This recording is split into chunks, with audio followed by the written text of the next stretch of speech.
Aisha, may Allah be pleased with her, reported, "I heard the Messenger of Allah, may Allah's peace and blessings be upon him, say, O Allah, treat harshly those who have any charge over my ummah, and treat them harshly, and treat gently those who have any charge over my ummah, and treat them gently." Authentic Hadith, narrated by Muslim. Explanation.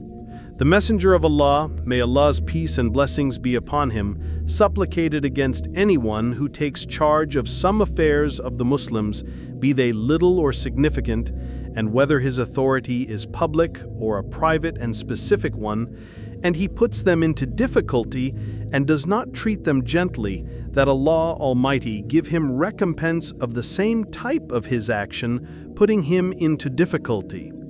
And he supplicated for anyone who takes charge over the Muslims and treats them gently and makes things easy for them, that Allah treat him gently and make things easy for him. Benefits from the Hadith. Whoever assumes any authority over the Muslims should treat them as gently as he can. Recompense is of the same type as the deed. The criterion governing whether something is considered to be harsh or gentle is that it should not contradict the Quran and the Sunnah.